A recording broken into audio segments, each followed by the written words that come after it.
Cynthia, welcome to the podcast. It's great to be with you today, Amy, and I am very honored to be interchanging with the number 5 podcaster on iTunes. So congratulations to you for that. Oh, thank you so much. So share with us, how did you become a leadership coach and why did you start Leadership Speaks? As a teacher, I believe that a teacher in the classroom is a leader. And so as I began to evolve out of the classroom into larger leadership roles, I had great leaders that took me under their wing, and they helped me to discover the gifts that I had that I could contribute in the arena of leadership. And so I just began to study it.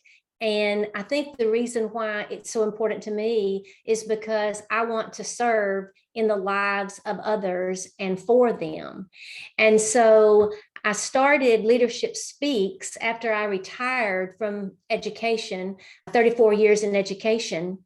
And I just realized that in all the leadership training and coaching that I had, that we were trying to fix broken adults.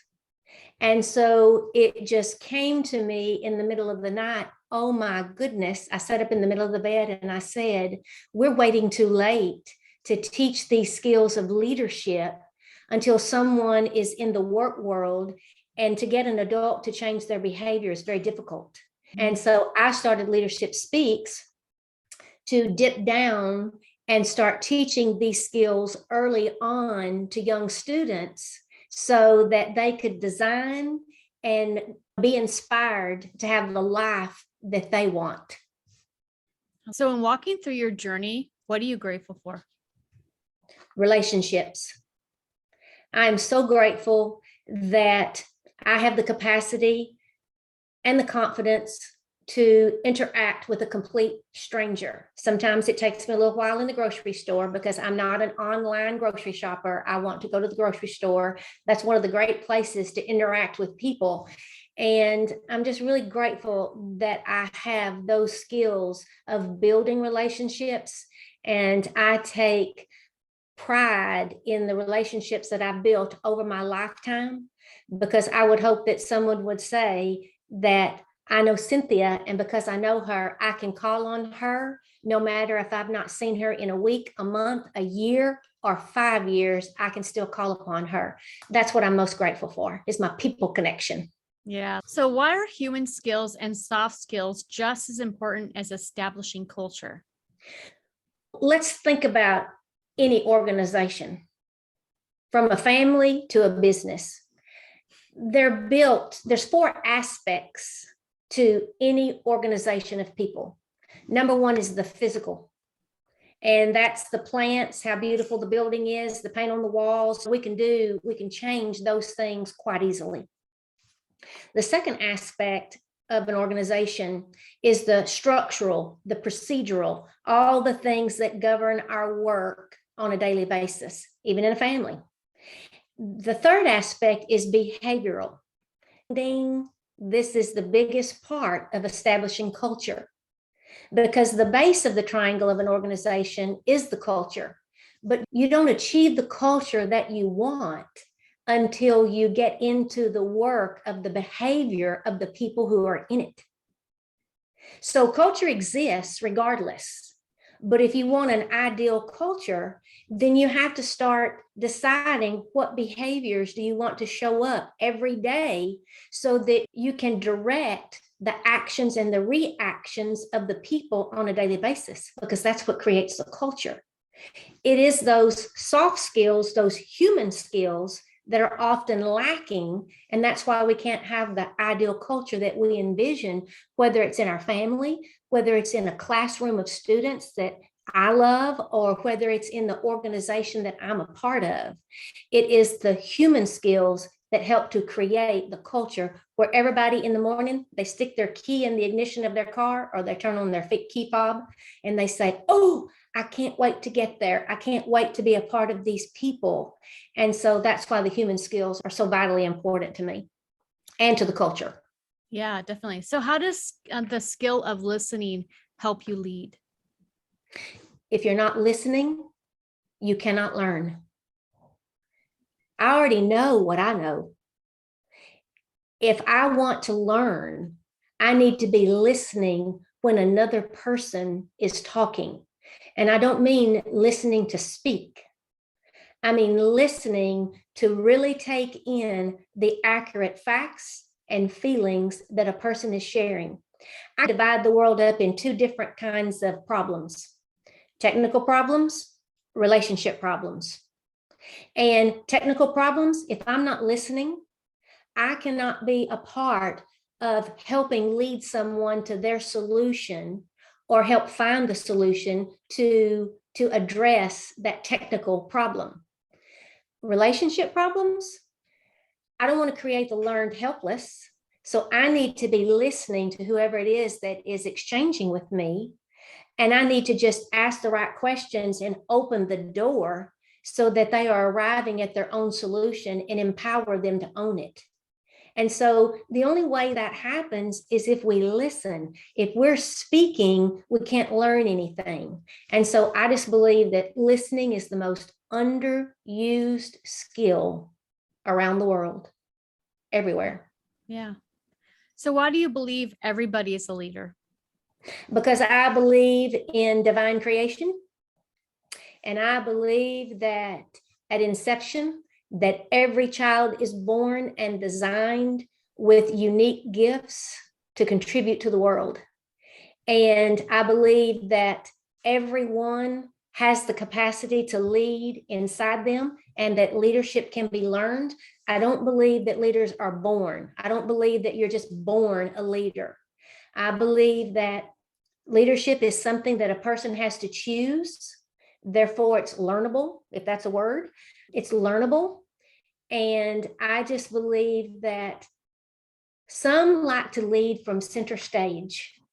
Some people like to lead from the sides. Some people like to lead from behind the curtain.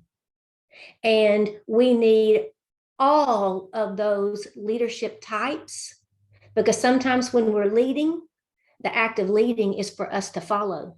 And I think that's why leadership is so important. And I believe that it is there inside of every person. And I feel like my job as a leadership coach is to unlock that potential that's inside of a person to the degree or to the place at which they would like to lead, whether it's in their family, their workplace, or in their community. So why is it important to confront situations early on? Oh, wow. Would you agree that we have plenty of conflict to go around in the world? And I would say that it's important to confront early on before the logic and the emotion of the person who's dealing with the problem of another person's behavior. If we just slide it under the rug or put it underneath the saddle, like you're riding a horse and you're just putting it underneath the saddle, eventually that stickabur or that cockabur is going to explode. And when we explode, we do damage. Sometimes we do damage that we cannot ever, what's the word, come back from. I can't think of my word right now. But I just believe that confronting a conflict, a people behavior problem, I have a problem with another person's behavior. The greatest act of respect that I can extend to that human being is to confront that problem with empathy and humility before it becomes a dragon all of its own and I explode. Because think about this. Sometimes that person, they don't even know that their behavior is bothering you. If you don't confront it, how will anything ever change between you? And you confront with empathy and humility because I need that person's help to create the change that I'm looking for. And so confronting early on, for me, I believe that it eliminates the need for conflict resolution. That's really good. Because once you get to conflict resolution, somebody's going to lose. Yeah. Yeah. And I want it to be a win-win.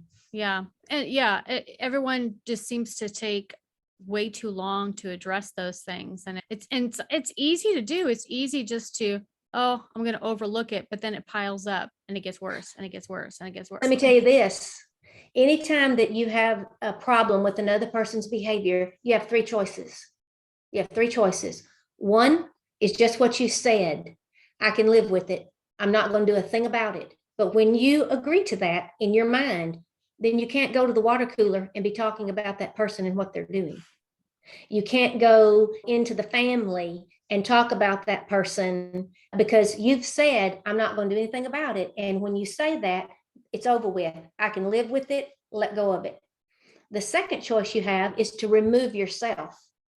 If I'm at work and you're playing your loud music, I either can put headphones on, I can go find another quiet office space that I can work in, but I'm removing myself from whatever it is that's bothering me. So once again, I'm agreeing to make the change. Number one, I made the change. Number two, I made the change. Here's number three. I can go to that person and ask for their help to make this change. That takes practice, and it takes people getting confident with the emotional perspective and getting them to think about what could the fallout be by going to this person. But in reality, if you stay in it with the person and with that empathy and humility, in time, you are so likely to resolve that issue that's between you, and you're going to create a deeper bond with that person because it tells that person, they will confront me, she will confront me, and I trust her because she didn't take it to the water cooler. She didn't take it to the break room, and she confronted me about it with empathy. And I just think that will resolve so many problems that we're having in the world if we could just learn to do that. Yeah, definitely. So what's your definition of self-awareness and why is it key for leaders? Self-awareness is me being able to recognize my strengths, my limitations, and do that with a well-grounded sense of confidence, optimism, and a growth mindset. Because I believe that we are all a work in progress, and that what I know today, if I choose to know more tomorrow and the day after that, I can become all that I am meant to be regarding my purpose and the way that I want to show up in the world. And I think that self-awareness is so important for leaders because it's the foundation of their emotional intelligence. And so we have to know how we are showing up in the world and how others are perceiving us. And then in turn, by becoming more self-aware, as we were talking earlier, we don't have any difficulties talking to people. But what about the person who's introverted? And I'm approaching them, I'm the supervisor, and I'm approaching that person who is introverted. If I go in there overtaking them, that's not going to turn out very well. So I have to make adaptations. I have to be flexible, and I have to tone down my strength of connecting with people and not overwhelm that introvert. And so self-awareness helps us look at our strengths. Strength overused is a weakness because it becomes too much. I understand that with my extrovertedness, my extroversion self, that I can become obnoxious if I'm not keeping it under control. So that self-awareness is the foundation for any leader to begin developing into the best leader that they can possibly be. So you shared a little bit about why you shifted to helping young adults, but can you share a little bit more of why you feel like that is going to be the better approach and why it might be easier? And maybe you can share a little bit of some of the experiences you've had with that. I believe that for learning to take place, there can be no element of fear, and that learning takes place when we make mistakes. But think about it.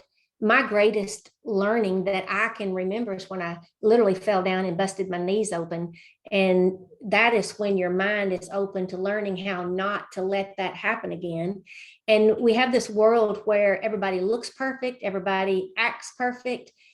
That's not reality. And so in the classroom, it's very important that every student understands not everyone is like me.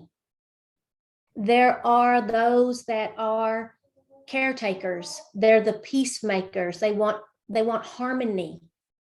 There are others in the classroom that they never stop talking. And so the peacemakers, like, why will they not stop talking? They're just talking. You have others that want to tell everybody what to do. They want to take that command role. And then you have others that are like, I don't care what any of y'all are saying. I want the details. I want to understand, why are you telling me to do this? And what is the outcome that you're wanting me to accomplish? So I think the earlier that we begin to teach students that we were designed this way for a purpose, and that it's called balance.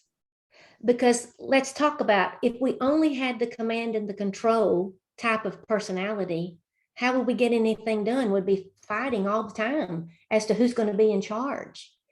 If everybody was like me and the social butterfly, we'd be having a great party, but how are we ever going to get anything accomplished? We'll have a good time, but we need to accomplish the outcome. When you're looking at the peacemaker, the traditional, the one who is the harmonizer, they're slow to action because they can't do anything until they know that everyone else is okay with what we've decided. And then when you look at the conscientious personality, that's down to the details. I don't want your opinion. I want to know the facts, and you need to give me some data so that I know what you're talking about. And so as I experienced this more and more as an adult, I just thought, what would a classroom be like? Classroom management, they would begin to take control of classroom management. And I believe that if we leverage our greatest asset, which are students, and the reason why I say that, there's 15 students for every one adult, and it may be up to 20 now because of our teacher shortage. There's 15 to 20 kids for every one adult. So why would you not leverage your most abundant resource, which are your students, to create the culture and make them a part of leading that culture? And so that's why I started focusing on these young people. And then, as I said earlier, so that they wouldn't become broken adults. Yeah. And I realized I'm not pie in the sky. We can't eliminate, there's always going to be conflict. There's always going to be conflict. Even if you're just living in the house with a pet, there's conflict when two living beings come together. But if we can begin to learn how to deal with our differences in a respectful and loving way, I just think that kids will have the opportunity to open their minds up to learning and truly become lifelong learners, and start choosing the career that they want to go in wiser, more excited. And everyone's not going to a 4-year university. That's great. We have entrepreneurs that are 18 years old. They're already making $1 million, and I just wish I had their brain. We have people that want to go into the family business. We have people that want to go into the military.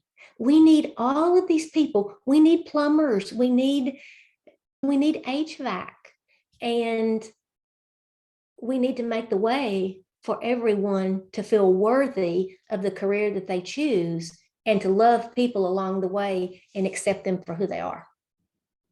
So what do you think has been your truth that has gotten you this far in your journey? It's not about me. My truth is, it is not about me.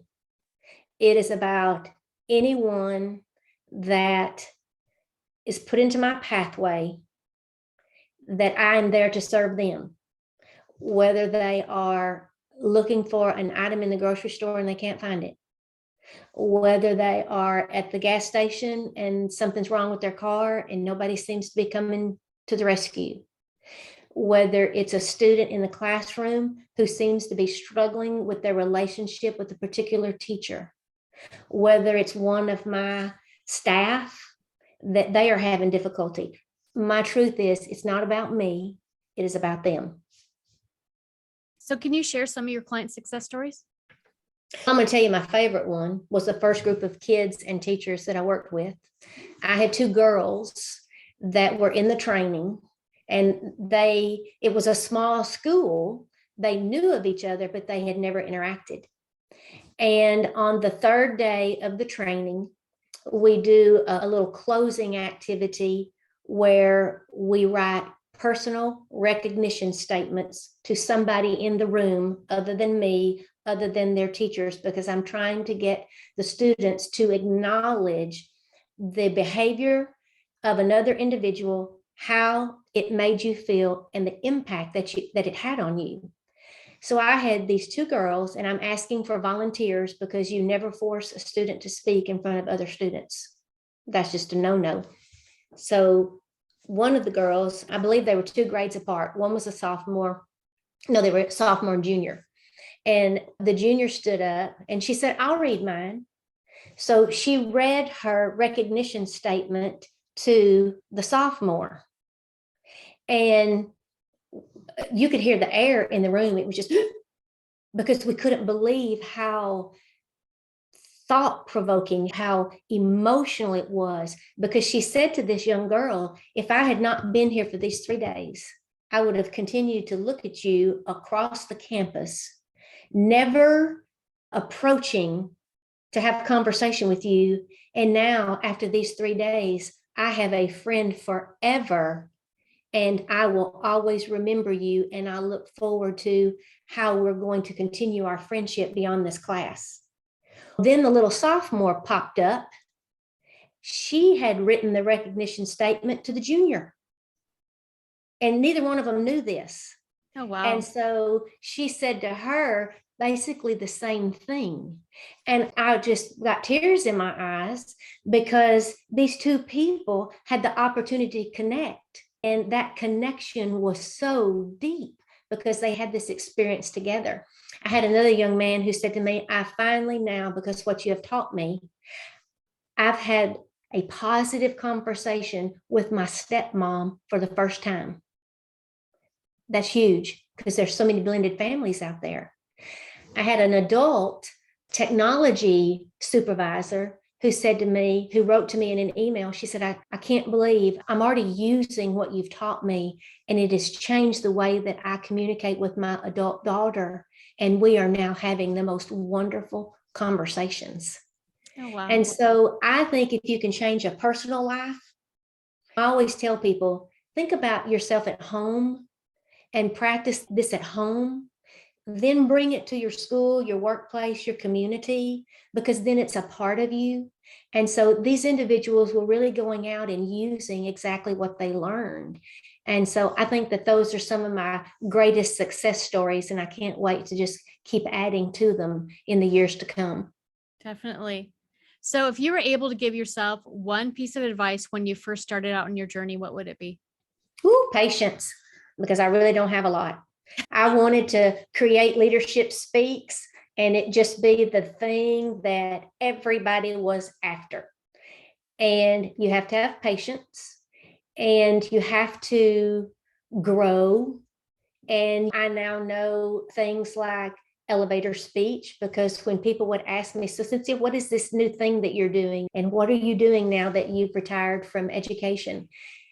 I couldn't tell them in less than 30 minutes. Nobody wants to hear 30 minutes. They want to hear 4 sentences that are the essence of who you are, what you're doing, and why you're doing it.